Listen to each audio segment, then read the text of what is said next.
U.S. and Israel launched the war against Iran on February 28th. Iran claimed hundreds of schoolgirls were the victims of a U.S. airstrike. Sources now tell CBS News a preliminary U.S. assessment found the United States is likely to blame, but didn't intentionally strike the school. President Trump was asked about the incident on Saturday. Listen.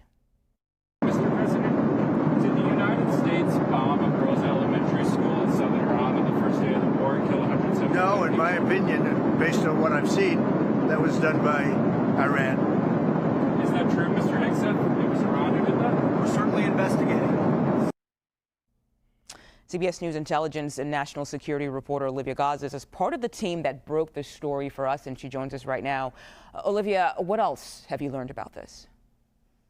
Sure, Mugo. So as you mentioned, our team has learned that of this preliminary U.S. assessment finding, the U.S. is likely responsible for that strike, although the officials that we spoke with say the school was not likely to have been intentionally targeted and may have been hit in error. One person who was briefed on these early findings told CBS News that the area may have been misidentified as an Iranian military site.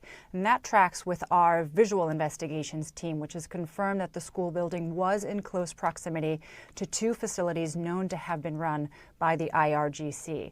Another piece of data, two sources told us that Israeli forces were not operating in that area, and that's another part of the reason why investigators believe that U.S. involvement is probable.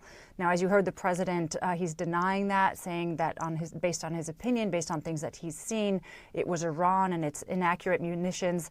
Right now, that's not something that we have heard substantiated by the Pentagon yet. And all of this said, Mugo, officials have cautioned us throughout that the investigation is still underway and no final determination has been made. Okay, so the investigation is still underway, but what are investigators looking at when it comes to the attack? Sure. So beyond some of these circumstantial realities about where the U.S. forces were operating or not, investigators are going to be looking at what kind of weapon may have been involved. There is Iranian video footage that open source visual investigations have said shows a Tomahawk missile being involved in the strike on that IRGC facility near the school. Our CBS News team hasn't yet verified that, but they are still reviewing satellite imagery of the site, all of the damage that has been left behind. And over time, as they become possible, eyewitness accounts are also going to matter. What people on the ground saw happening at that compound, the history of the building that was serving as the children's school. But even if that school had some sort of a military purpose, which we don't currently know, a key legal question will be whether civilian harm was avoidable or disproportionate here. Obviously, we'll keep tracking this investigation, Mugo.